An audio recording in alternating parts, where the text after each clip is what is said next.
नमस्कार दोस्तों, स्वागत है आपका डीप स्टोरी टेलर चैनल पर। अगर आपको डरावनी कहानियां पसंद हैं, तो हमारे चैनल को जरूर सब्सक्राइब करें, वीडियो को लाइक करें और कमेंट करके बताएं कि आपको कहानी कैसी लगी।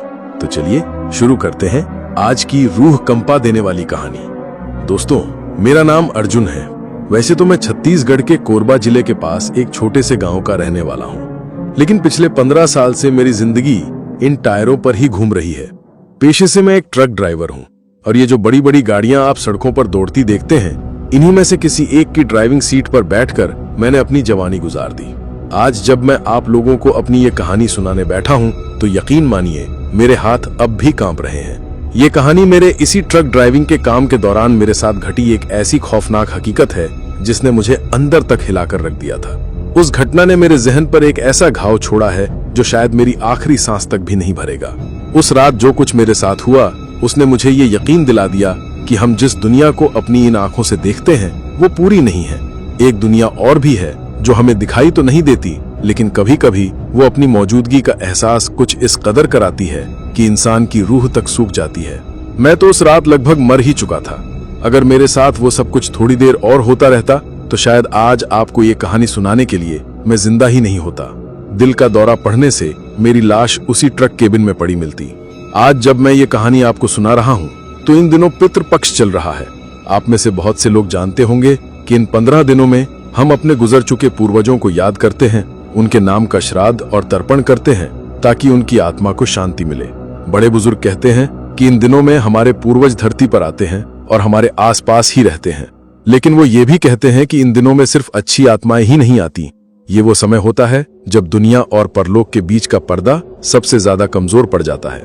ऐसे में कई अतृप्त, भटकी हुई और बेचैन आत्माएं भी इस दुनिया में भटकने के लिए आ जाती हैं। वो एक मौके की तलाश में रहती हैं, एक सहारे की तलाश में, जिसके जरिए वो अपना कोई अधूरा काम पूरा कर सकें या किसी को अपने साथ ले जा सकें। इसीलिए हमारे यहाँ कहते हैं कि पितृपक्ष में रात बिरात अकेले सफर करने से बचना चाहिए। किसी सुनसान जगह पर रुकना नहीं चाहिए और किसी अनजान से कोई चीज, खासकर खाने पीने की चीज, नहीं लेनी चाहिए। ये सारी बातें मैंने भी बचपन से अपने घर में सुनी थी, लेकिन कभी इन पर यकीन नहीं किया। मुझे लगता था कि ये सब बस पुरानी बातें हैं, लोगों को डराने के तरीके हैं। मैं तो अपनी मर्जी का मालिक था। ट्रक लेकर न जाने कहां कहां, कैसी कैसी सुनसान सड़कों से रात के 2-2 बजे गुजरा था। मुझे कभी डर नहीं लगा, लेकिन उस एक गलती ने मुझे बता दिया कि बड़े बुजुर्गों की बातें कभी गलत नहीं होती। वो जो कहते हैं उसके पीछे कोई ना कोई ठोस वजह जरूर होती है। अब आप लोग सोच रहे होंगे कि आखिर मैंने उस रात ऐसी कौन सी गलती कर दी थी, मैंने ऐसा क्या किया था कि एक भटकती हुई आत्मा मेरे पीछे पड़ गई। इन सभी सवालों का जवाब आपको इस कहानी में आगे मिलेगा, इसीलिए कहानी को ध्यान से सुनिएगा, क्योंकि इसमें आपके लिए भी एक सबक छिपा है। हो सकता है मेरी गलती से सीखकर आप भविष्य में ऐसी किसी मुसीबत में फंसने से बच जाएं। ये बात आज से करीब 8 साल पुरानी है। उन दिनों में पंजाब के भिलाई में काम करता था। मेरा सेठ जी बहुत अच्छा आदमी था, काम का पूरा पैसा देता था और कभी तंग नहीं करता था। मैं लगभग 4-5 महीने से लगातार ट्रक चला रहा था और घर नहीं गया था। घर पर मेरी बीवी और 2 छोटे छोटे बच्चे थे। मुझे उनकी बहुत याद आ रही थी। उस साल पितृपक्ष शुरू होने ही वाले थे और मेरे मन में ये बात बैठ गई थी कि कुछ भी हो जाए, इस बार श्राद्ध के दिनों में मैं अपने घर पर ही रहूंगा। अपने पिताजी का श्राद्ध मुझे अपने हाथों से करना था। मैंने अपने सेठ जी से करीब 10 दिन पहले ही कह दिया, सेठ जी मुझे घर जाना है, 15 दिन की छुट्टी चाहिए। सेठ जी ने मेरी तरफ देखा और बोले, अर्जुन तुझे पता है काम कितना ज्यादा है, अभी माल की डिलीवरी रोक नहीं सकते। एक काम कर, ये 1-2 चक्कर और लगा ले, फिर चला जाना। मैं थोड़ा मायूस हो गया। मैंने उनसे कहा, सेठ जी पितृपक्ष शुरू होने वाले हैं, बाबूजी का श्राद्ध करना है, इस बार तो जाना ही पड़ेगा। मेरी मजबूरी देखकर सेठ जी भी सोच में पड़ गए। वो जानते थे कि मैं काम से कभी जी नहीं चुराता। फिर कुछ देर सोचने के बाद उन्होंने कहा, अच्छा चल एक रास्ता निकालते हैं, तू घर भी चला जाएगा और मेरा काम भी नहीं रुकेगा। मेरे पास एक पार्टी का माल आया है। ये इंडस्ट्रियल मशीन के कुछ पुर्जे हैं। ये माल छत्तीसगढ़ के एक गांव में जाना है जहां कोई नई फैक्ट्री लगी है। मैंने नक्शे में देखा था, वो गांव तेरे गांव से ज्यादा दूर नहीं है, मुश्किल से 60-70 किलोमीटर का फासला होगा। तू ये माल वहां उतार देना और फिर सीधा अपने घर चला जाना। 2 दिन घर रुककर वापस आते हुए वहीं से दूसरी पार्टी का माल उठा लाना। तेरा छुट्टी का भी काम हो जाएगा और भाड़े का भाड़ा भी निकल आएगा। सेठ जी की बात सुनकर मेरी तो जैसे मुराद पूरी हो गई। इससे अच्छा और क्या हो सकता था। घर जाने को भी मिल रहा था और इस बार दिहाड़ी भी नहीं कट रही थी। मैंने तुरंत हाँ कर दी। 2 दिन बाद मेरा ट्रक लोड हो गया। ट्रक के अंदर मशीनों के भारी भारी पुर्जे रखे हुए थे। सेठ जी ने मुझे फैक्ट्री का पता और वहां के मैनेजर का नंबर एक कागज पर लिख कर दिया। मैंने अपनी तैयारी की, एक छोटा सा बैग जिसमें 2 जोड़ी कपड़े थे उसे केबिन में रखा और अपने घर की खुशी में वहां से निकल पड़ा। जब मैं भिलाई से निकला था तो शाम के करीब 5 बज रहे थे। सूरज ढलने लगा था और आसमान में हल्की हल्की लालिमा छाई हुई थी। पंजाब की सड़कों पर उस वक्त भी अच्छी खासी रौनक थी। ढाबों पर लोग चाय पी रहे थे और ट्रकों का आना जाना लगा हुआ था। मेरा मन बहुत खुश था। मैं सोच रहा था कि बस एक रात का सफर है, कल दोपहर तक मैं माल उतारकर शाम तक अपने घर पहुंच जाऊंगा, बच्चों को देखूंगा, अपनी बीवी के हाथ का बना खाना खाऊंगा। यही सब सोचते सोचते मैं ट्रक चला रहा था। केबिन में मैंने अपने पसंदीदा पुराने गाने लगा रखे थे और अपनी ही धुन में मग्न था। जैसे जैसे रात गहराने लगी मैं उड़ीसा में दाखिल हो गया।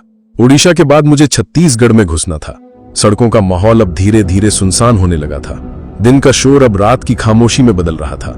शहरों की रोशनी पीछे छूट चुकी थी और अब सड़क के दोनों तरफ सिर्फ मीलों तक फैले खेत या कंटीली झाड़ियां ही नजर आती थीं। कभी कभी कोई गांव आता तो कुछ देर के लिए टिमटिमाती बत्तियां दिख जाती, लेकिन फिर वही घना अंधेरा। पुराने ट्रक ड्राइवरों को रात के सफर की आदत हो जाती है। हमें अंधेरे से डर नहीं लगता, बल्कि अंधेरे में गाड़ी चलाने में एक अलग ही सुकून मिलता है। सड़क खाली होती है और गाड़ी अपनी पूरी रफ्तार से भागती है। मैं भी बिना किसी डर के ट्रक भगाए जा रहा था। मेरे लिए ये कोई नई बात नहीं थी। रात के करीब 11 बजे होंगे जब मैंने छत्तीसगढ़ की सीमा में प्रवेश किया। यहाँ सड़कों का माहौल और भी ज्यादा वीरान था। दूर दूर तक कोई दूसरा ट्रक भी नजर नहीं आ रहा था। सड़क के दोनों तरफ रेत के छोटे छोटे टीले और कैर के पेड़ थे जो रात के अंधेरे में किसी दानव के काले सायों की तरह लगते थे। हवा में एक अजीब सी ठंडक घुल गई थी। मैंने ट्रक का शीशा थोड़ा ऊपर चढ़ा लिया।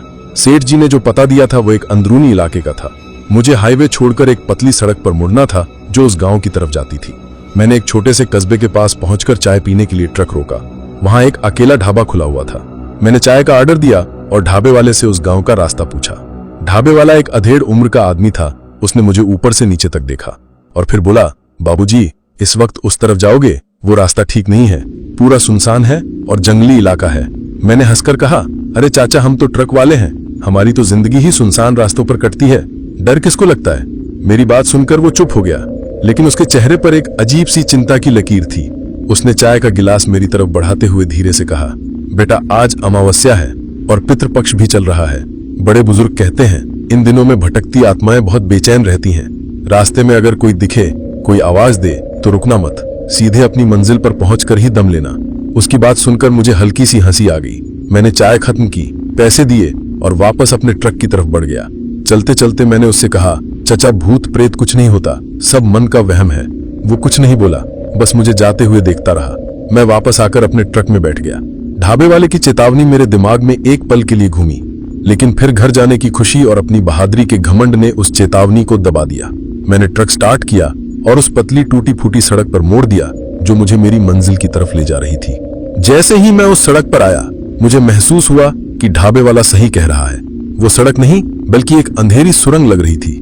सड़क के दोनों तरफ इतने घने और ऊंचे पेड़ थे कि चांद की रोशनी भी जमीन तक नहीं पहुंच पा रही थी। मेरे ट्रक की हेडलाइट्स ही अंधेरे को चीरने वाली अकेली रोशनी थी। सड़क इतनी खराब थी कि गाड़ी हिचकोले खा रही थी और केबिन में रखा मेरा सामान इधर उधर गिर रहा था। करीब 1 घंटे तक उसी रास्ते पर चलने के बाद मुझे दूर कुछ टिमटिमाती बत्तियां दिखाई दी। मुझे लगा कि शायद यही वो गांव है। जैसे जैसे मैं नजदीक पहुंचा, गांव की रूपरेखा साफ होने लगी। लेकिन गांव पहुंचकर मुझे एक बहुत ही अजीब बात महसूस हुई। पूरा का पूरा गांव घोर सन्नाटे में डूबा हुआ था। रात के 12 बज रहे थे और ऐसा लग रहा था जैसे गांव में कोई इंसान रहता ही नहीं है। न किसी कुत्ते के भौंकने की आवाज, न कहीं से किसी बच्चे के रोने की आवाज, कुछ भी नहीं, बस एक अजीब कान खाने वाली खामोशी। मैं धीरे धीरे ट्रक चलाते हुए फैक्ट्री का पता ढूंढ रहा था। गांव की गलियां बहुत संकरी थीं और मेरे बड़े ट्रक को मोड़ने में बहुत मुश्किल हो रही थी। आखिरकार गांव के बाहरी छोर पर मुझे एक बड़ी सी चारदीवारी और एक लोहे का गेट दिखाई दिया जिस पर फैक्ट्री का नाम लिखा हुआ था।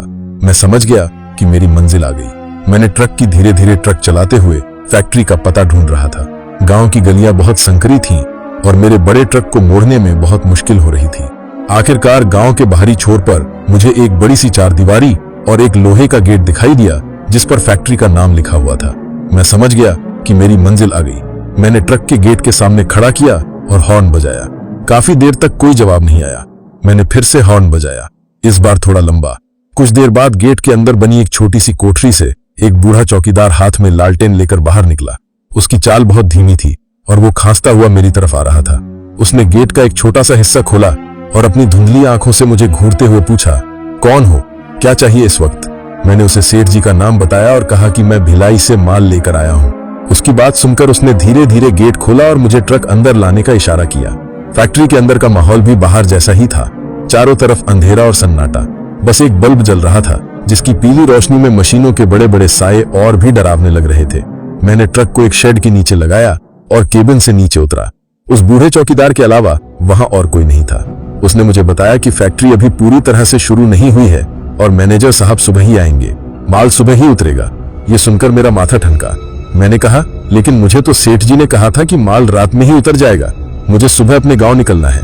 बूढ़े ने अपनी लाचारी दिखाते हुए कहा, बाबूजी, इसमें मैं कुछ नहीं कर सकता, मैनेजर साहब का यही हुक्म है, आप एक काम। मैं मन ही मन सेठ जी को कोसने लगा, लेकिन फिर सोचा कि चलो कोई बात नहीं, एक रात की ही तो बात है। मैं वापस अपने ट्रक केबिन में आकर बैठ गया। नींद मेरी आंखों से कोसों दूर थी। एक तो नई जगह, ऊपर से इतना भयानक सन्नाटा।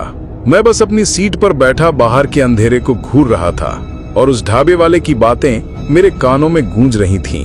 आज अमावस्या है, पितृ पक्ष चल रहा है, कोई आवाज दे तो रुकना मत। मैंने अपने मन को झड़क दिया।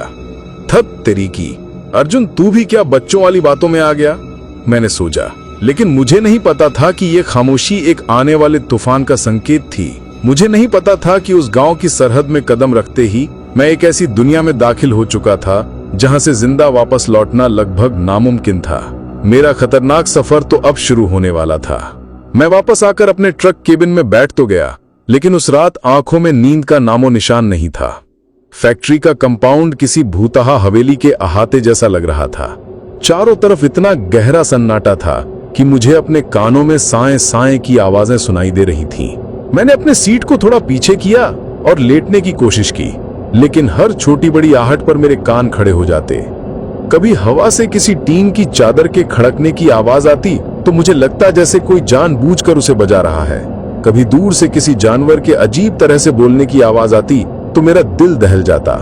मैं बार बार खुद को समझा रहा था, अर्जुन तू मर्द है, ड्राइवर आदमी है, ऐसी कितनी ही रातें तूने सड़कों पर काटी हैं, फिर आज क्या हो गया? लेकिन मेरा दिल मानने को तैयार नहीं था। उस गांव की हवा में कुछ तो था, कुछ ऐसा जो अनकहा था, अनदेखा था, लेकिन बहुत भारी था। ऐसा लग रहा था जैसे पूरे गांव पर किसी गहरे मातम का साया पसरा हुआ हो। रात के करीब 2 बजे होंगे जब मुझे लगा जैसे कोई बहुत धीमी दबी हुई आवाज में रो रहा है। वो आवाज फैक्ट्री के बाहर गांव की तरफ से आ रही थी। वो किसी औरत के सिसकने जैसी आवाज थी, जिसमें इतना दर्द था कि सुनकर किसी का भी कलेजा फट जाए। मैंने केबिन का शीशा थोड़ा सा नीचे किया और कान लगाकर सुनने की कोशिश की। हाँ, आवाज आ तो रही थी, लेकिन बहुत दूर से। हवा के झोंकों के साथ वो कभी पास आती लगती तो कभी दूर चली जाती। मेरा पूरा शरीर डर से अकड़ गया। उस ढाबे वाले की बातें, पितृपक्ष की रात, अमावस्या, सब कुछ मेरे दिमाग में एक साथ घूमने लगा। एक पल को मेरे मन में आया कि ट्रक स्टार्ट करूं और इस मनहूस जगह से अभी इसी वक्त निकल जाऊं। माल की ऐसी तैसी, जान है तो जहान है। लेकिन फिर मैंने सोचा कि अगर मैं अभी गया तो सेठ जी को क्या मुंह दिखाऊंगा, वो मुझ पर भरोसा करते हैं। और फिर इस अनजान रास्ते पर रात के अंधेरे में मैं जाऊंगा भी कहां? मैंने हिम्मत करके खुद को शांत किया। हो सकता है गांव में किसी के घर कोई बीमार हो या कोई और तकलीफ हो। मैंने खुद को तसल्ली दी। कुछ देर बाद वो सिसकियों की आवाज भी बंद हो गई और फिर से वही मौत जैसा सन्नाटा छा गया।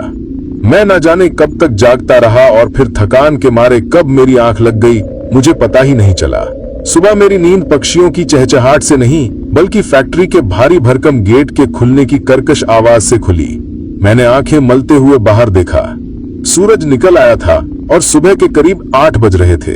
फैक्ट्री का मैनेजर, एक मोटा सा अधेड़ उम्र का आदमी, अपनी मोटरसाइकिल पर अंदर आ रहा था।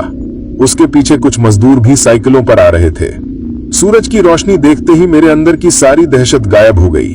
रात का अंधेरा और सन्नाटा जितना डरावना था, सुबह की रोशनी उतनी ही हिम्मत देने वाली थी। मैं फुर्ती से ट्रक से नीचे उतरा और मैनेजर के पास गया। नमस्ते साहब, मैं भिलाई से माल लेकर आया हूँ, मैंने कहा। मैनेजर ने मुझे देखकर सिर हिलाया और मजदूरों को माल उतारने का आदेश दिया। करीब 2 घंटे में मेरा ट्रक खाली हो गया। मैंने मैनेजर से डिलीवरी के कागजात पर साइन करवाए और पैसे लिए। अब मैं वहां से जाने के लिए पूरी तरह आजाद था। मेरा दिल खुशी से भर गया। अब यहां से सीधा मेरा गांव, मेरे बच्चे, मेरी बीवी। मैंने मैनेजर से पूछा, साहब यहां से मेरे गांव देवगांव जाने का सीधा रास्ता कौन सा पड़ेगा? रात में आया था तो कुछ समझ नहीं आया। मैनेजर ने एक अजीब सी नजर से मुझे देखा और फिर बोला, देवगांव? वो तो यहां से ज्यादा दूर नहीं है। एक काम करो, तुम हाईवे से घूमकर जाओगे तो लंबा पड़ेगा। गांव के बीच से एक कच्चा रास्ता निकलता है, वो सीधा तुम्हें उस सड़क पर निकाल देगा जो आगे जाकर हाईवे से मिलती है। तुम्हारा करीब 1 घंटा बच जाएगा। उसने मुझे हाथ के इशारे से रास्ता समझाया। बस ये सीधे जाकर तीसरे मोड़ से दाहिने हाथ मुड़ जाना, आगे एक पुराना कुआं दिखेगा, बस उसी के बगल से निकल जाना। 1 घंटा बचाने के लालच में मैं उसकी बात मान गया। मुझे क्या पता था कि उसका बताया हुआ वो शॉर्टकट मेरी जिंदगी का सबसे लंबा और सबसे भयानक रास्ता साबित होने वाला था। मैंने उसे धन्यवाद कहा और अपने ट्रक में आकर बैठ गया। मैं उस मनहूस गांव को जल्द से जल्द अपने पीछे छोड़ना चाहता था।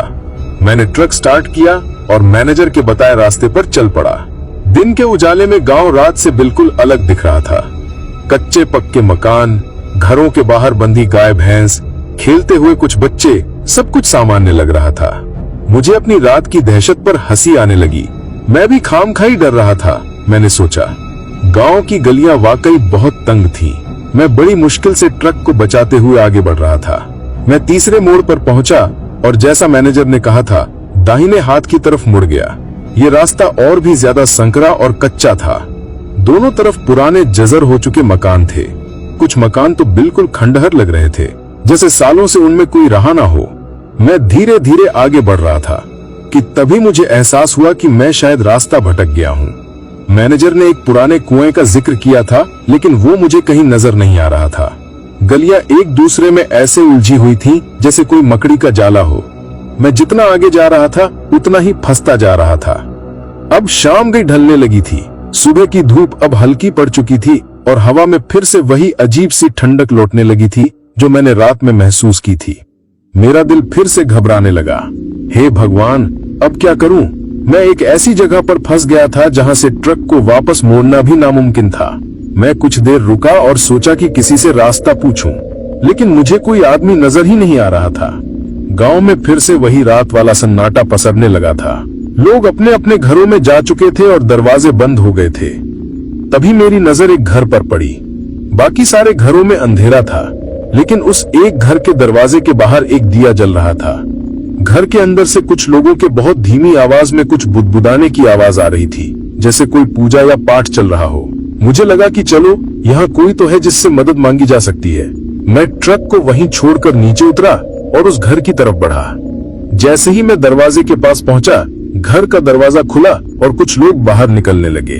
वो सब खामोश थे और उनके चेहरे पर एक गहरी उदासी थी। उन्होंने सफेद कपड़े पहन रखे थे। मैं समझ गया कि इस घर में किसी की मृत्यु हुई है। मेरा रास्ता उन लोगों की वजह से रुक गया था।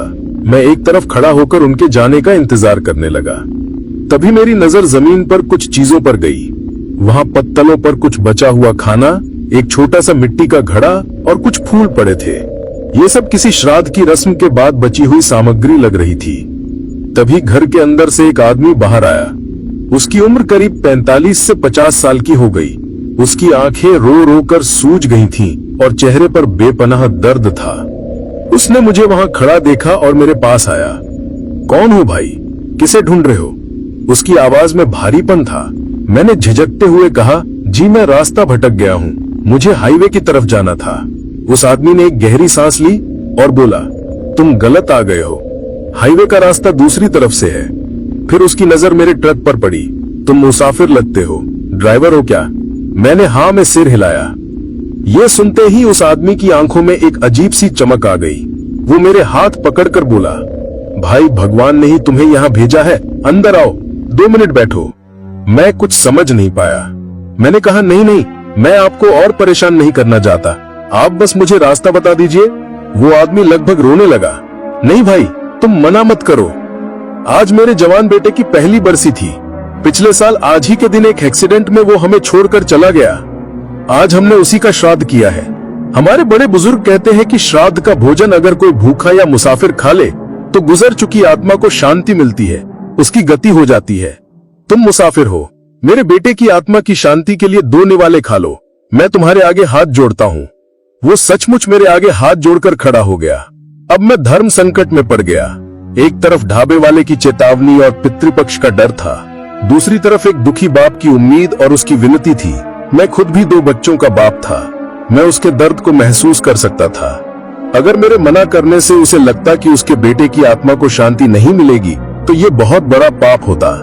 मेरे दिल और दिमाग में एक जंग छिड़ गई। दिमाग कह रहा था, अर्जुन मना कर दे, याद कर वो चेतावनी, ये श्राद्ध का खाना है किसी अनजान मृतक का। लेकिन मेरा दिल कह रहा था, अरे कैसा आदमी है तू, एक दुखी बाप तुझसे भीख मांग रहा है और तू भूत प्रेत के चक्कर में पड़ा है। चुल्लू भर पानी में डूब मर। आखिरकार मेरे दिल की जीत हुई। मैंने सोचा जो होगा देखा जाएगा। एक बाप को दुखी करके मैं आगे नहीं बढ़ सकता। मैंने भारी मन से कहा, ठीक है भाई साहब, आप इतना कह रहे हैं तो मैं मना नहीं करूंगा, लेकिन मैं बैठकर नहीं खा सकता। मुझे जल्दी निकलना है। आप कुछ दे दीजिए, मैं रास्ते में खाऊंगा। मेरी बात सुनकर उस आदमी के चेहरे पर थोड़ी तसल्ली आई। वो फुर्ती से अंदर गया और एक कपड़े में कुछ पूड़ी और मिट्टी की हंडिया में खीर लेकर आया। उसने वो पोटली मेरे हाथ में थमाते हुए कहा, ये लो भाई, इसे खा लेना और मेरे बेटे के लिए दुआ करना। मैंने वो पोटली ले ली। जैसे ही मैंने उसे छुआ, मुझे एक हल्का सा झटका महसूस हुआ, जैसे हल्की सी बिजली का करंट लगा हो। और वो पोटली वो बहुत ज्यादा ठंडी थी, इतनी ठंडी जैसे उसे बर्फ में से निकाल कर लाया गया हो। मैंने हैरानी से उस आदमी की तरफ देखा, लेकिन उसके चेहरे पर कोई भाव नहीं था। मैंने सोचा शायद मेरा वहम होगा। मैंने वो पोटली ली और कहा, जी जरूर। उस आदमी ने मुझे हाईवे का सही रास्ता समझाया और मैं वापस अपने ट्रक की तरफ मुड़ा। मैंने दरवाजा खोला और खाने की पोटली को अपने बगल वाली सीट पर रख दिया। जैसे ही मैंने उसे सीट पर रख नहीं, मैं ऐसा नहीं कर सकता था, लेकिन मुझे उस वक्त ये जरा भी अंदाजा नहीं था कि मैंने एक दुखी बाप की मदद करके कोई पुण्य नहीं कमाया था। मैंने श्राद्ध का वो भोग स्वीकार करके अपनी सबसे बड़ी और शायद आखिरी गलती कर दी थी। मैंने अनजाने में एक ऐसे मेहमान को अपने ट्रक में दावत दे दी थी जो अब मेरी मंजिल तक या शायद उससे भी आगे मेरे साथ जाने वाला था।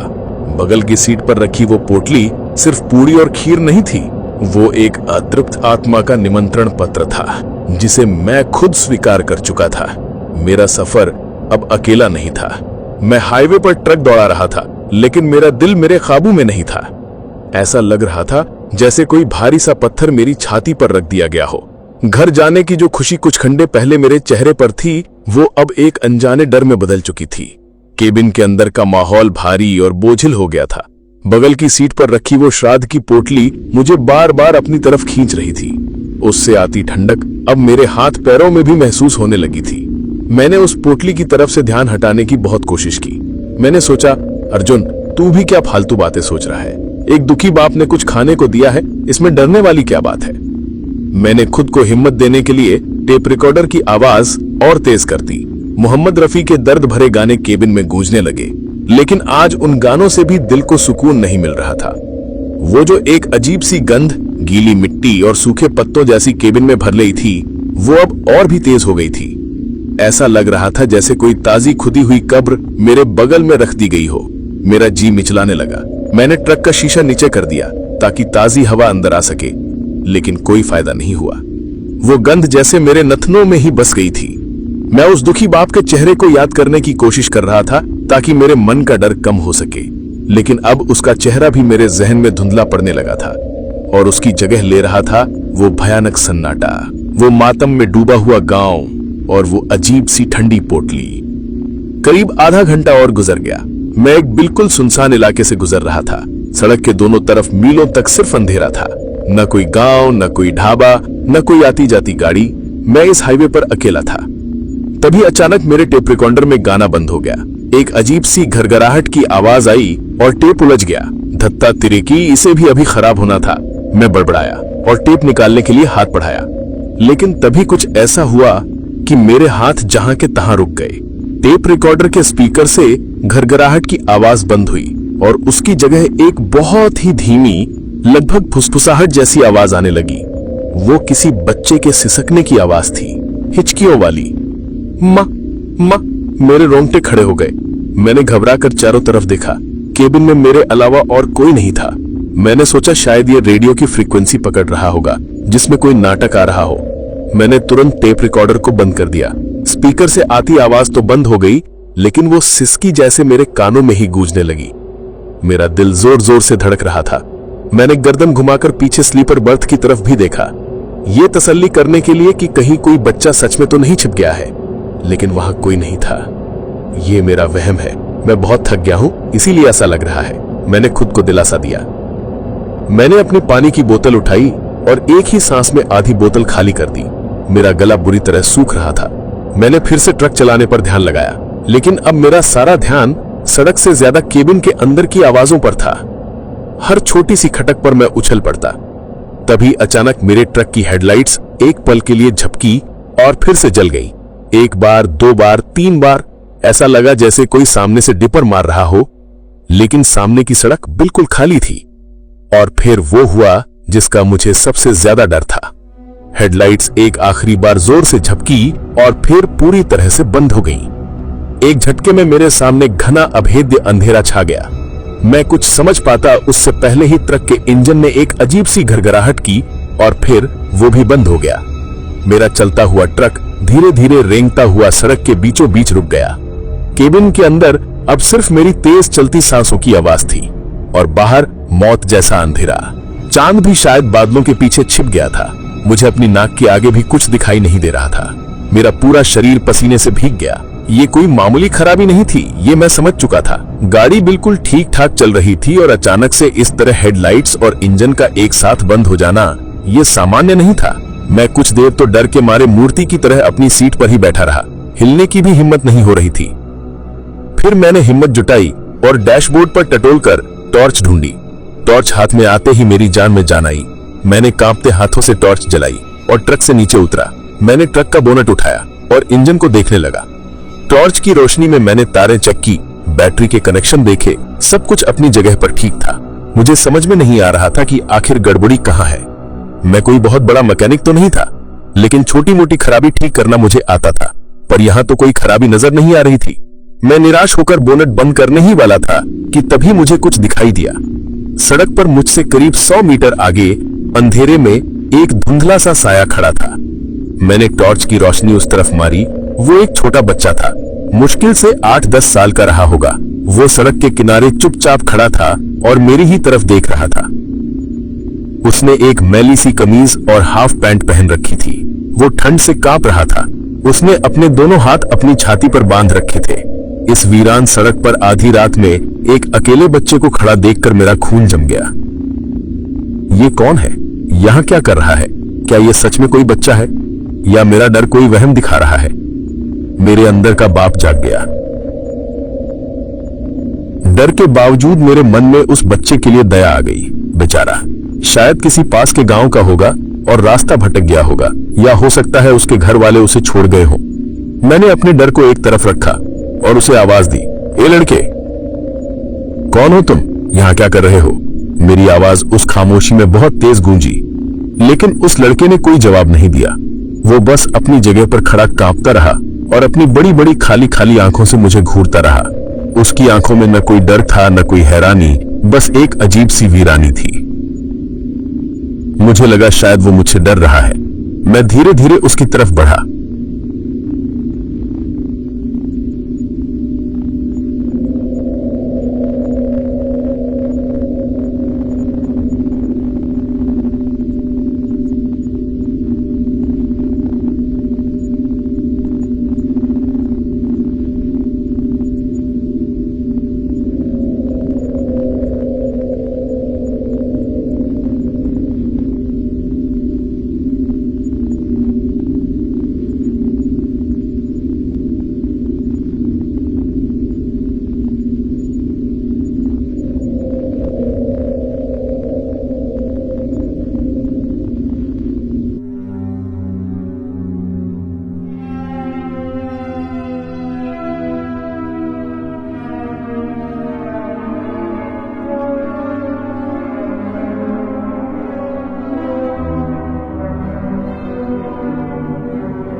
उसमें सिर्फ और सिर्फ एक अंतहीन ठंडक और एक ऐसी भूख थी जो किसी जिंदा इंसान की हो ही नहीं सकती।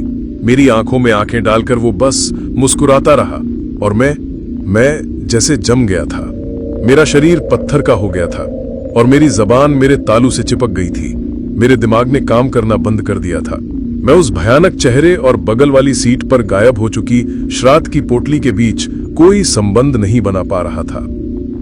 हजारों सवाल मेरे मन में बिजली की तरह कौंध रहे थे, लेकिन मेरे होठों से एक शब्द भी नहीं निकल पा रहा था। कौन हो तुम? आखिरकार एक कांपती हुई दबी हुई आवाज मेरे गले से निकली। मेरी आवाज मुझे खुद अपनी नहीं लग रही थी। मेरी बात सुनकर उसकी मुस्कान और भी ज्यादा चौड़ी हो गई। उसके होंठ खींचते चले गए, इतने ज्यादा कि मुझे लगा कि उसके गाल फट जाएंगे। और फिर उसने पहली बार कुछ कहा, लेकिन वो आवाज उसके मुंह से नहीं आई।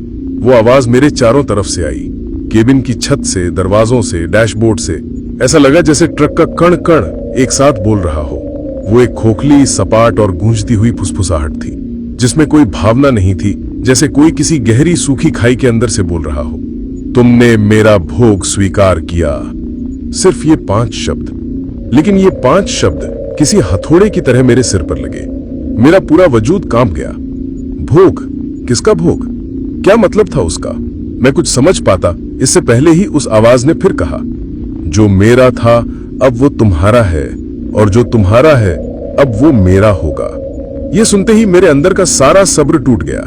डर की जगह अब एक अजीब सी सनक ने ले ली। कौन हो तुम? बकवास बंद करो, मैं जोर से चीखा। उतरो मेरी गाड़ी से अभी।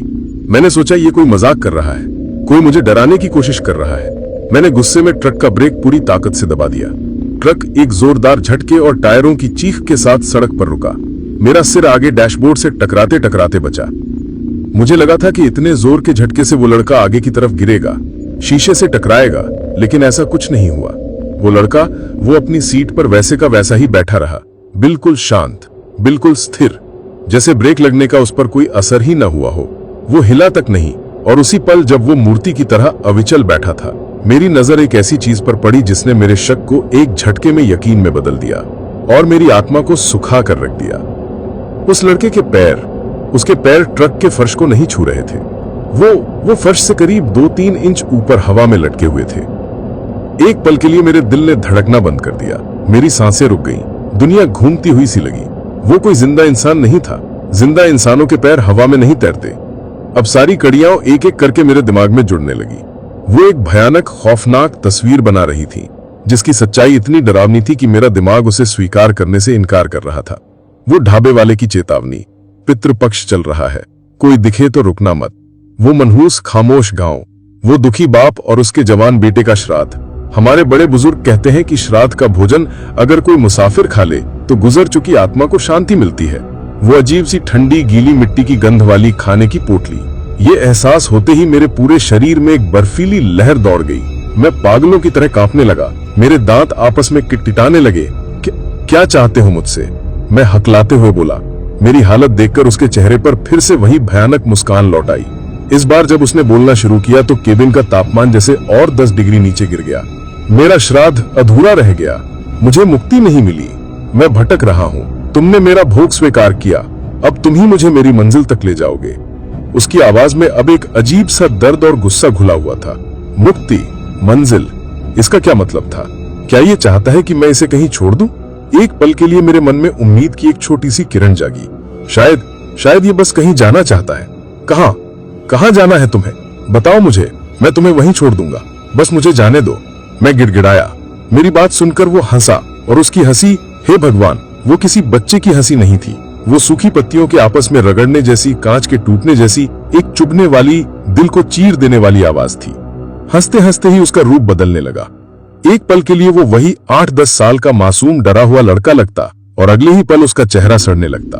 उसकी चमड़ी धूसर पड़ जाती, गाल पिचक जाते, आंखें अंदर की तरफ ढसकर काले गड्ढों में बदल जाती, और उसके होंठ की जगह सिर्फ काले पड़ चुके मसूड़े दिखाई देते। वो एक जिंदा लाश की तरह लग रहा था, एक गल चुकी लाश। उसका वो भयानक रूप देखकर मेरी चीख निकल गई। मैं अपनी आंखें उस पर से हटाना चाहता था, लेकिन मेरी नजरें जैसे उस पर चिपक गई थी। उसने अपना सड़ा हुआ भयानक चेहरा मेरे और करीब किया। अब उसकी सांसों से आती सड़ांध मेरे चेहरे से टकरा रही थी। उसने अपनी खोखली, गूंजती हुई आवाज में फुसफुसाया, मेरी मंजिल, मेरी मंजिल तो बहुत करीब है अर्जुन, बहुत करीब। उसने अपनी उंगली से मेरी तरफ इशारा किया। मेरी मंजिल तुम हो, मैं अकेला नहीं जा सकता। तुमने मेरा निवाला खाया है, अब तुम मेरे साथ चलोगे। अपने साथ, ये शब्द मेरे कानों में किसी पिघले हुए शीशे की तरह उतरे। मैं समझ गया, न उसकी मंजिल का रास्ता नहीं, मैं उसकी मंजिल का वाहन था। वो मुक्ति चाहता था और उसकी मुक्ति मेरी मौत से जुड़ी हुई थी। वो मुझे अपने साथ ले जाना चाहता था, उस दुनिया में जहां से कोई वापस नहीं आता। ये हकीकत समझते ही मेरा दिमागी संतुलन पूरी तरह से बिगड़ गया। मैं पागलों की तरह चीखने लगा, नहीं नहीं, मैं तुम्हारे साथ कहीं नहीं जाऊंगा, मुझे छोड़ दो, जाने दो मुझे। मैंने अपनी जान बचाने की आखिरी कोशिश की।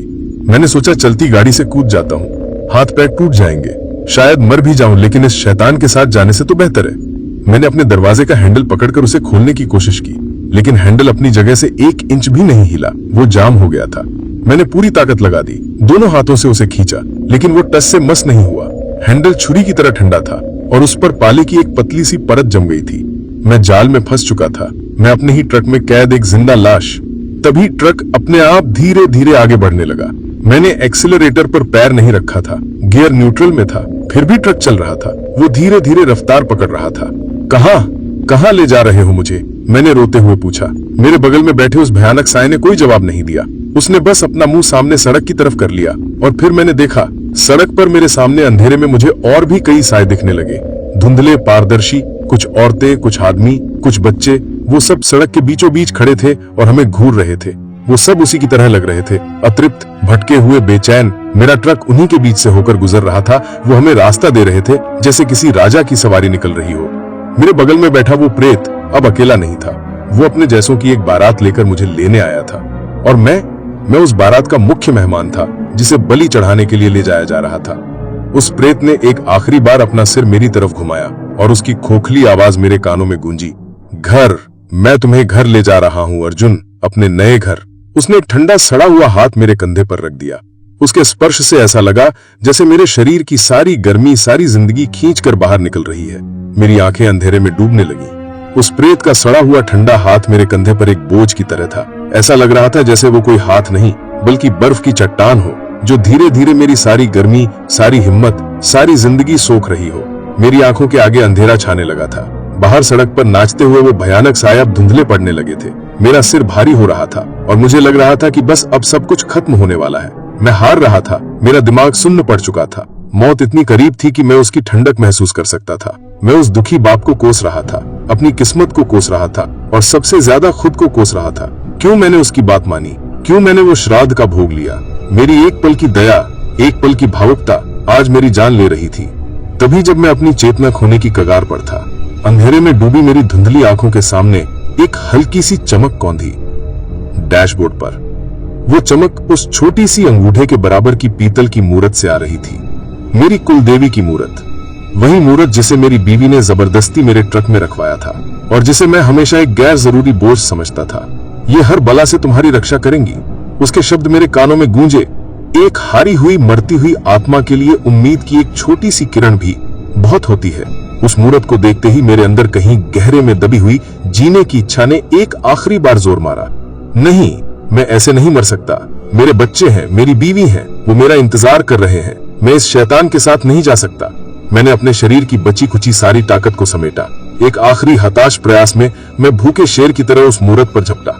मेरे हाथ कांप रहे थे, मेरी उंगलियां काम नहीं कर रही थीं, लेकिन मैंने किसी तरह उस छोटी सी मूरत को अपनी मुट्ठी में ले लिया और जैसे ही मेरी उंगलियों ने उस ठंडी धातु को छुआ, एक चमत्कार हुआ। ऐसा लगा जैसे किसी ने मेरे शरीर में बिजली का तार लगा दिया हो। एक तेज गर्म लहर मेरी उंगलियों से होते हुए मेरे पूरे शरीर में दौड़ गई। वो दर्दनाक नहीं थी, बल्कि वो एक ऊर्जा थी, एक शक्ति थी जो मेरे ठंडे पड़ चुके खून को फिर से गरमा रही थी। मेरी बंद होती आंखें पूरी तरह खुल गईं और उसी पल मेरे बगल में बैठे उस प्रेत ने एक ऐसी भयानक, दर्दनाक चीख मारी कि ट्रक के केबिन के शीशे तक कांप उठे।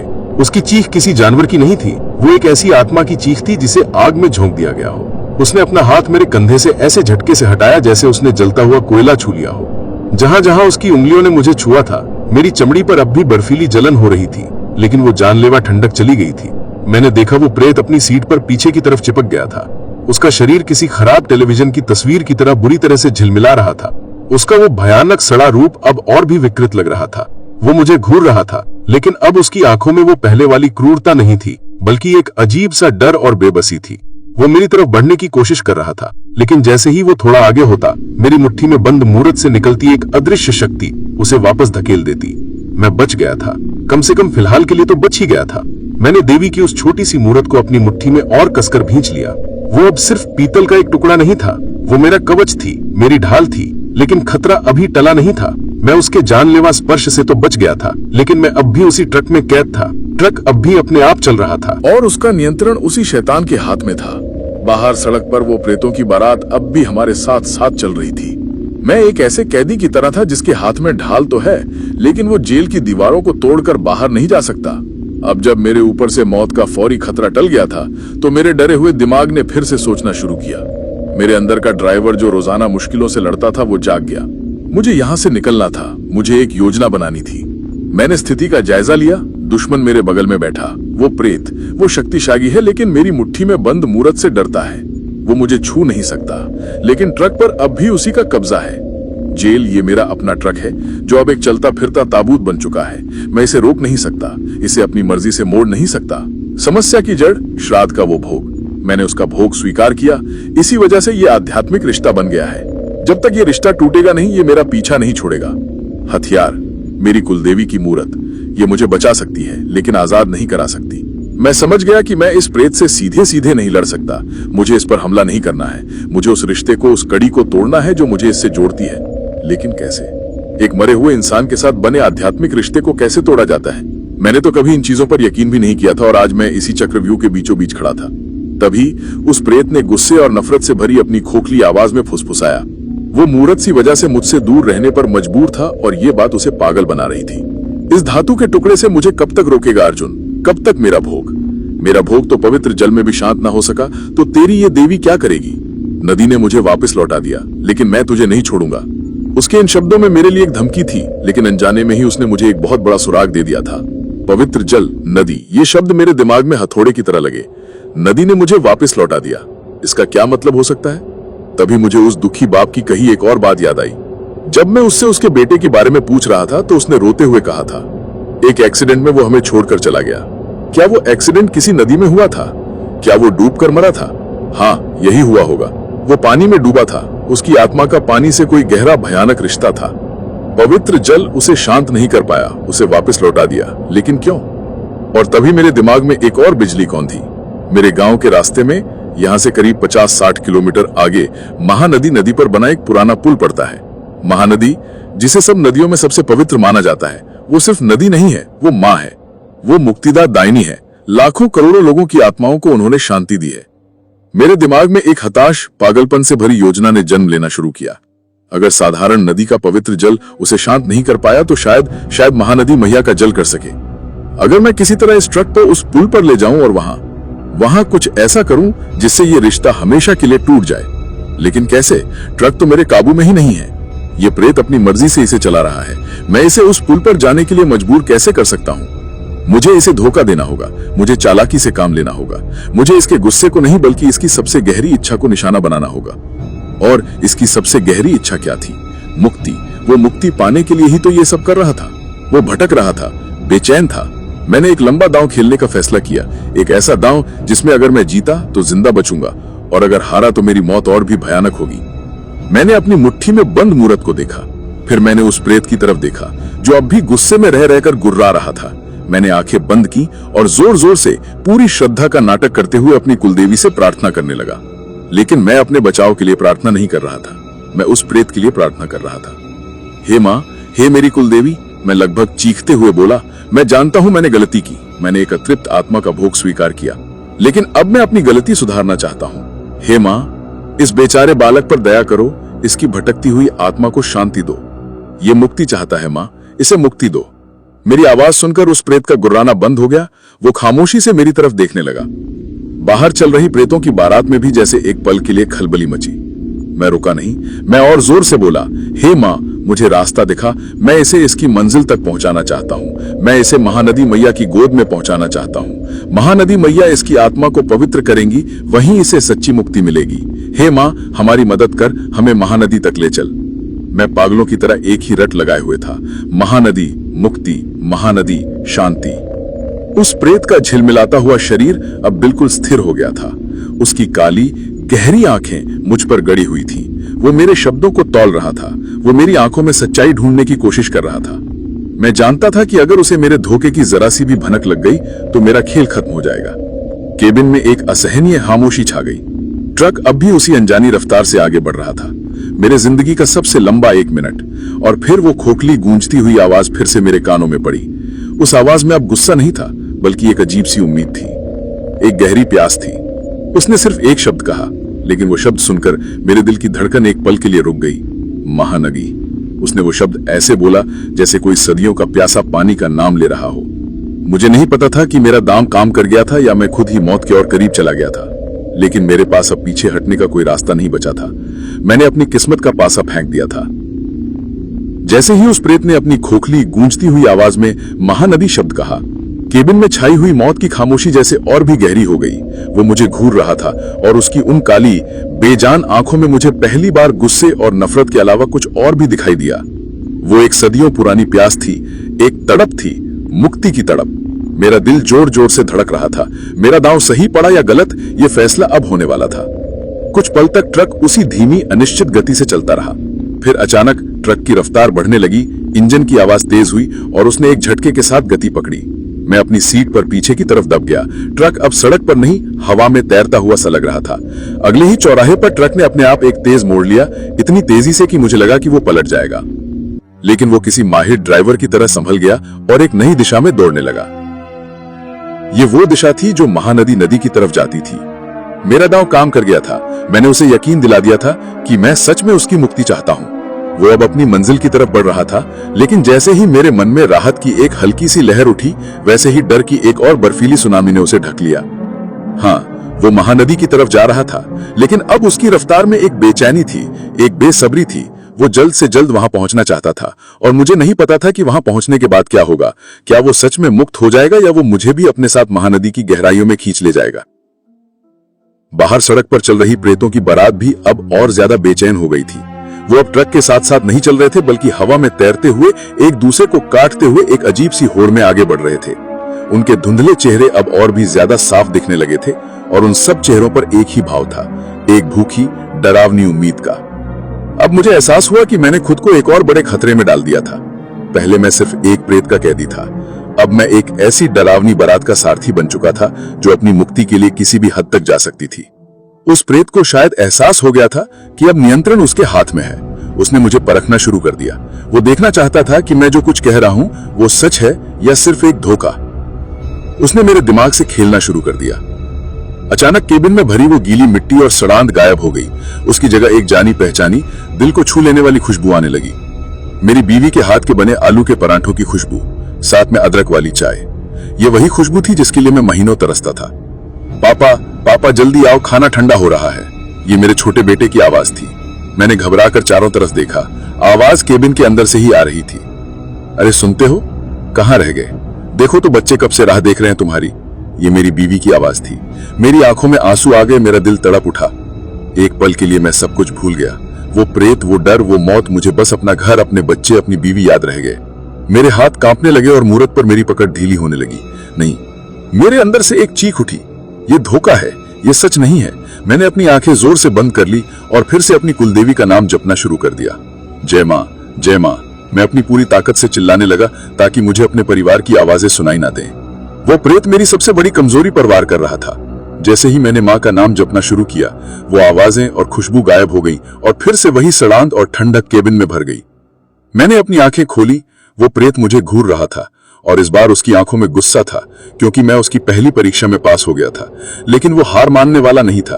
अब उसने बाहर की दुनिया को बदलना शुरू कर दिया। सड़क, जो अब तक अंधेरी और सुनसान थी, अचानक उस पर सामने से आते हुए एक दूसरे ट्रक की हेडलाइट्स चमकी। वो ट्रक पूरी रफ्तार से मेरी ही तरफ आ रहा था। दोनों ट्रकों के बीच की दूरी तेजी से कम हो रही थी। वो एक सीधी टक्कर होने वाली थी। एक ड्राइवर के नाते मेरी पहली प्रतिक्रिया थी कि मैं ट्रक को सड़क से नीचे उतार दूं।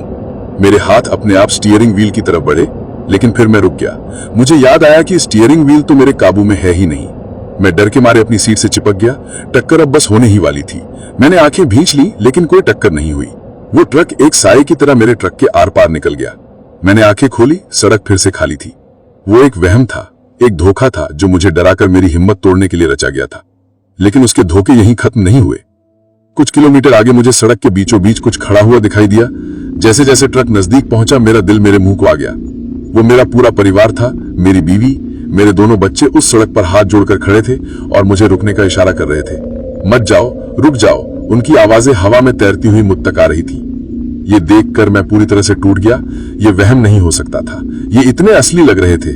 क्या करूं? मैं अगर नहीं रुका तो मेरा ट्रक उन्हें कुचल कर निकल जाएगा। रोको, रोको गाड़ी, मैं उस प्रेत पर चीखा। वो मेरी तरफ देखकर धीरे से मुस्कुराया। वो जानता था कि उसने मुझे फंसा लिया था। मेरा ट्रक उसी रफ्तार से आगे बढ़ रहा था। मेरा परिवार अब बस कुछ ही फीट की दूरी पर था। मेरे दिमाग ने काम करना बंद कर दिया। मैं रोने लगा, गिड़गिड़ाने लगा। तभी मेरी मुट्ठी में बंद मूरत फिर से गर्म होने लगी, जैसे वो मुझे याद दिला रही हो कि हिम्मत मत हारो। मैंने अपने दिल पर पत्थर रखा। मैंने अपनी आंखों को सामने से हटा लिया और जमीन की तरफ देखने लगा। मैं जानता था कि अगर मैंने उन्हें एक और पल देखा तो मैं कमजोर पड़ जाऊंगा।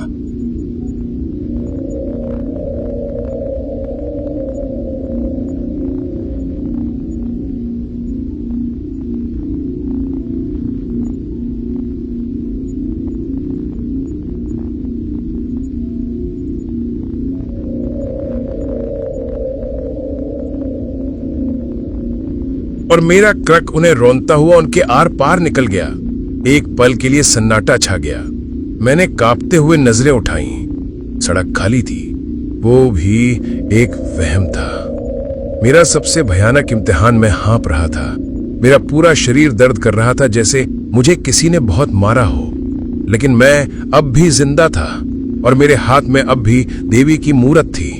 लेकिन अब मुझे महसूस हो रहा था कि मूरत से आती हुई गर्मी धीरे धीरे कम हो रही है। ऐसा लग रहा था जैसे मेरी हिम्मत और मेरी प्रार्थनाओं ने उसकी शक्ति को निचोड़ लिया था। वो ठंडी पड़ने लगी थी और जैसे ही मूरत की शक्ति कम होने लगी, उस प्रेत की हिम्मत बढ़ने लगी। केबिन में ठंडक फिर से बढ़ने लगी। वो अब अपनी सीट से थोड़ा थोड़ा मेरी तरफ खिसकने लगा था। उसका झिलमिलाता हुआ शरीर अब और ज्यादा ठोस और असली लग रहा था। मुझे पता था कि मेरे पास ज्यादा वक्त नहीं है। अगर मूरत की शक्ति पूरी तरह खत्म हो गई तो मुझे कोई नहीं बचा सकता। कहाँ है महानदी और कितनी दूर है? मैं हताशा में चीखा। तभी मुझे दूर अंधेरे में कुछ टिमटिमाती हुई बत्तियां दिखाई दी। एक लंबा फैला हुआ ढांचा, वो पुल था, महानदी का पुल। उसे देखते ही मेरे अंदर उम्मीद और डर दोनों की एक नई लहर दौड़ गई। मेरी मंजिल सामने थी। ये मेरा आखिरी मौका था।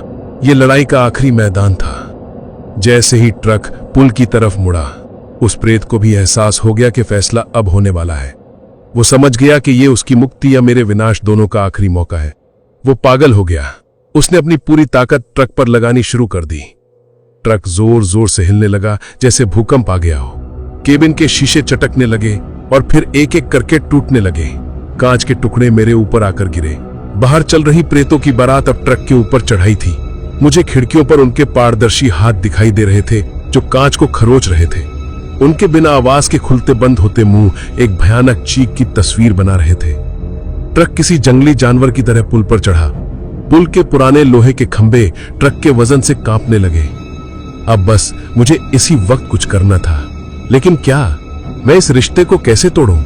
मैंने अपनी जेब में हाथ डाला। मेरा बटुआ, उसमें मेरे बच्चों की एक छोटी सी तस्वीर थी। वो अकेली चीज थी जो इस वक्त मेरी अपनी थी, मेरी दुनिया की थी।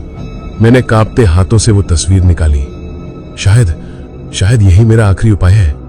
अगर मैं अपनी सबसे कीमती चीज को महानदी मियां को समर्पित कर दूं, अपनी पहचान, अपना रिश्ता, तो शायद ये शैतानी रिश्ता टूट जाए। मैंने खिड़की से बाहर झांका। नीचे अंधेरे में महानदी का काला पानी बह रहा था। मैंने मूरत को एक हाथ में और तस्वीर को दूसरे हाथ में पकड़ा। जय महानदी मियां, जय मां, मैं अपनी पूरी ताकत से चीखा और वो तस्वीर नदी में फेंकने के लिए हाथ आगे बढ़ाया।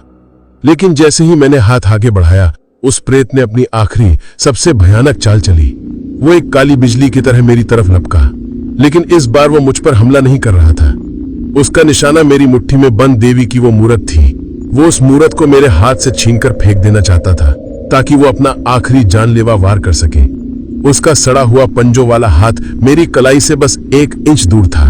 सब कुछ जैसे धीमी गति में होने लगा। उसका पंजा मेरी कलाई और नीचे बहती हुई काली महानदी। समय जैसे एक पल के लिए रुक गया। पुल के ऊपर बीच हवा में मेरी जिंदगी का फैसला हो रहा था। एक हाथ में मेरे परिवार की तस्वीर थी, मेरी दुनिया, मेरा सब कुछ जो महानदी की लहरों में समाने को तैयार थी। दूसरे हाथ में देवी की वो मूर्त थी, मेरा एकमात्र कवच जिस पर एक प्रेत अपनी पूरी शैतानी ताकत से झपट रहा था। मुझे 1 सेकंड से भी कम समय में एक फैसला लेना था। तस्वीर बचाऊं या मूर्त, अपना अतीत बचाऊं या अपना भविष्य। मेरे दिमाग ने सोचने का मौका ही नहीं दिया। मेरे शरीर ने खुद ब खुद प्रतिक्रिया दी। जैसे ही उस प्रेत का सड़ा हुआ पंजों वाला हाथ मेरी कलाई को छूने वाला था, मैंने एक झटके से अपनी मुट्ठी पीछे खींच ली। इस अचानक हुई हरकत से देवी की वो छोटी सी मूर्त मेरे हाथ से छटक कर हवा में उछल गई और केबिन के फर्श पर कहीं जा गिरी। मेरा कवच चला गया था, लेकिन ठीक उसी पल मेरे दूसरे हाथ ने अपना काम पूरा कर लिया था। मैंने अपनी पूरी ताकत से अपने बच्चों की वो तस्वीर अंधेरे में नीचे बहती हुई महानदी मैया की गोद में फेंक दी। एक पल के लिए कुछ नहीं हुआ, सब कुछ खामोश हो गया। ट्रक पुल के बीचों बीच खड़ा था। प्रेत ये देखकर कि मूर्त अब मेरे हाथ में नहीं है, एक विजय कान फाड़ देने वाली चीख के साथ मेरी तरफ लपका। अब उसके और मेरे बीच कोई बाधा नहीं थी। उसकी काली धसी हुई आंखें चमक रही थीं। उसके नुकीले पंजे मेरे गले को चीरने के लिए तैयार थे। मैं अपनी मौत को अपनी आंखों से देख रहा था। मैंने आंखें बंद कर ली। मां, मेरे होठों से बस यही एक शब्द निकला, लेकिन वो जानलेवा स्पर्श मुंह तक कभी नहीं पहुंचा। जैसे ही वो प्रेत मुंह तक पहुंचने वाला था, अचानक पुल के नीचे से नदी की गहराइयों से एक तेज दूधिया रोशनी का फव्वारा फूटा। वो रोशनी इतनी तेज और पवित्र थी कि हजारों सूरज एक साथ निकल आए हों। उस रोशनी ने एक पल में हमारे ट्रक को, पूरे पुल को और आसपास के आसमान को अपनी आगोश में ले लिया। वो प्रेत जो मुझ पर हमला करने वाला था, उस रोशनी के बीच में फंस गया। वो चीखा, लेकिन इस बार उसकी चीख में दर्द या गुस्सा नहीं था। उसकी चीख में एक आश्चर्य था, एक सदमा था और एक तरह की शांति थी। रोशनी ने उसके भयानक सड़े हुए शरीर को छू लिया और जैसे ही रोशनी ने उसे छुआ, उसका वो विकृत रूप पिघलने लगा। सड़ी हुई चमड़ी की जगह एक मासूम कोमल त्वचा ने ले ली। धसे हुए गड्ढों की जगह 2 बड़ी बड़ी शांत आंखों ने ले ली। वो फिर से वही 8-10 साल का बच्चा बन गया, लेकिन इस बार उसके चेहरे पर कोई पीड़ा या भूख नहीं थी। उसके चेहरे पर एक गहरी, बहुत गहरी शांति थी, जैसे कोई सदियों की थकान के बाद गहरी नींद में सो गया हो। बाहर ट्रक पर चढ़ी हुई प्रेतों की बारात भी उस रोशनी में तड़प रही थी। वो किसी कीड़े मकोड़ों की तरह रोशनी से दूर भागने की कोशिश कर रहे थे और फिर एक एक करके हवा में विलीन होते जा रहे थे, जैसे वो कभी थे ही नहीं। उस लड़के की आत्मा ने अपने असली शांत रूप में एक आखिरी बार मेरी तरफ देखा। इस बार उसकी आंखों में कोई शिकायत नहीं थी, कोई मांग नहीं थी। उसकी आंखों में सिर्फ एक चीज थी, कृतज्ञता। उसके होंठ हिले और इस बार एक साफ स्पष्ट आवाज मेरे कानों तक पहुंची, जिसमें कोई गूंज या खोखलापन नहीं था। धन्यवाद। और इसके साथ ही उसका शरीर भी हवा में सुनहरे कणों में बदलकर उस रोशनी में समा गया। वो कण धीरे धीरे ऊपर आसमान की तरफ उड़ते चले गए और फिर सितारों में खो गए। उसे मुक्ति मिल गई थी। जैसे ही वो गया, वो तेज रोशनी भी धीरे धीरे सिमटकर वापस नदी में समा गई। सब कुछ पहले जैसा हो गया। वही अंधेरा, वही पुल, वही मेरा टूटा फूटा ट्रक। लेकिन अब सब कुछ शांत था। केबिन के अंदर की वो जानलेवा ठंडक जा चुकी थी। सड़ंत की वो गंध गायब हो चुकी थी। वो भयानक दबाव जो मेरी छाती पर था, वो हट चुका था। मैं अकेला था, बिल्कुल अकेला। मैं अपनी सीट पर ढह गया और किसी बच्चे की तरह फूट फूट कर रोने लगा। मैं डर से नहीं रो रहा था, मैं उस तनाव के हटने से रो रहा था जो पिछले कुछ घंटों से मेरी जान ले रहा था। मैं जिंदा बच जाने की खुशी में रो रहा था। काफी देर तक मैं बस रोता रहा। फिर मैंने हिम्मत करके अपनी नजरें उठाई। केबिन का मंजर किसी जंग के मैदान जैसा था। शीशे टूटे हुए थे, सामान इधर उधर बिखरा पड़ा था। मेरी नजर फर्श पर पड़ी देवी की उस मूर्त पर गई। मैंने उसे उठाया। अब वो बस पीतल का एक ठंडा बेजान टुकड़ा था। उससे कोई गर्मी, कोई ऊर्जा नहीं आ रही थी, जैसे उसका काम पूरा हो चुका हो। मैंने उसे पूरी श्रद्धा से अपनी जेब में रख लिया। मैंने कांपते हाथों से डैशबोर्ड से पानी की बोतल उठाई और अपना मुंह धोया। फिर मैंने ट्रक की चाबी घुमाई। मुझे कोई उम्मीद नहीं थी कि वो स्टार्ट होगा, लेकिन एक लंबी घरघराहट के बाद मेरे ट्रक का इंजन स्टार्ट हो गया। मैंने धीरे धीरे गियर बदला और ट्रक को पुल से आगे बढ़ाया। अब कोई प्रेत मुझे नहीं रोक रहा था। अब कोई अनजानी ताकत उसे नहीं चला रही थी। वो फिर से मेरा ट्रक था। बाकी का 50 किलोमीटर का सफर मैंने कैसे तय किया, मुझे आज भी ठीक से याद नहीं है। मैं एक मशीन की तरह ट्रक चला रहा था। मेरा दिमाग पूरी तरह शून्य था। जब मैं अपने गांव की सीमा में पहुंचा तो पूरब के आसमान में सुबह की पहली किरण फूट रही थी। अजान और मंदिरों की घंटियों की आवाजें आ रही थी। चिड़िया चहचहा रही थी। जिंदगी फिर से लौट आई थी। मैंने अपने घर के सामने जाकर ट्रक खड़ा किया। मेरे घर का दरवाजा खुला और मेरी बीवी बाहर निकली। उसके पीछे पीछे मेरे बच्चे भी दौड़ते हुए आए, लेकिन ट्रक और मेरी हालत देखकर उनकी खुशी एक पल में चिंता और डर में बदल गई। मैं ट्रक से नीचे उतरा। मेरे पैर लड़खड़ा रहे थे। मैं जाकर अपने परिवार से लिपट गया। मैंने उन्हें इतनी जोर से गले लगाया जितनी जोर से मैंने अपनी जिंदगी में कभी नहीं लगाया था। मैं उस एहसास को महसूस करना चाहता था कि वो असली हैं, वो सुरक्षित हैं और मैं उनके पास वापस आ गया हूं। ये क्या हुआ? आपकी ये हालत कैसे हुई? और ट्रक का इतना बुरा हाल? मेरी बीवी ने घबरा कर पूछा। मैं उन्हें क्या बताता? क्या मैं उन्हें बताता कि मैं अभी अभी एक जिंदा लाश के साथ सफर करके आ रहा हूं, कि मैंने एक प्रेत की बारात की अगुवाई की है, कि मैंने अपने हाथों से एक आत्मा को मुक्ति दिलाई है? वो कभी यकीन नहीं करते। वो सोचते कि मेरा दिमागी संतुलन बिगड़ गया है। मैंने बस इतना ही कहा, रास्ते में एक बहुत बुरा एक्सीडेंट होते होते बचा। बस ये समझो कि भगवान नहीं बचाया। बहुत मुश्किल सफर था और ये झूठ नहीं था। उस घटना को आज 8 साल हो गए हैं। मैं अब रात में लंबे रूट पर ट्रक चलाना छोड़ दिया है। मैं दिन में ही काम करता हूं और शाम होने से पहले घर लौट आता हूं। मैं आज भी जब किसी सुनसान सड़क से गुजरता हूं तो उस रात की यादें मेरे जहन में ताजा हो जाती हैं। वो खोखली आवाज, वो सड़ा हुआ चेहरा, वो बर्फीला स्पर्श आज भी कभी कभी मेरे सपनों में आकर मुझे जगा देता है। मैं उस लड़के की आत्मा को मुक्ति दिलाकर शायद कोई पुण्य का काम कर गया, लेकिन उस पुण्य की मैंने एक कीमत चुकाई है। मैंने अपनी वो निडरता, वो बहादुरी खो दी है। मेरे अंदर का वो अर्जुन जिसे अंधेरे और सुनसान रास्तों से डर नहीं लगता था, वो उसी रात उस पुल पर कहीं मर गया था। मैं जिंदा तो लौट आया, लेकिन अपने अंदर का एक हिस्सा हमेशा के लिए वहीं छोड़ आया। आज ये कहानी मैं आपको इसलिए सुना रहा हूं ताकि आप वो गलती ना करें जो मैंने की थी। हमारे बड़े बुजुर्ग जो कहते हैं वो किसी वजह से ही कहते हैं। उनकी बातों को अंधविश्वास कहकर उड़ा मत देना। और हाँ, अगली बार जब आप किसी सफर पर हों और कोई आपसे मदद मांगे तो मदद जरूर करना। इंसानियत यही कहती है। लेकिन अगर मौका पितृपक्ष का हो और कोई आपको किसी मृतक के नाम का भोग या श्राद्ध का खाना दे, चाहे कितनी भी मिन्नतें करें,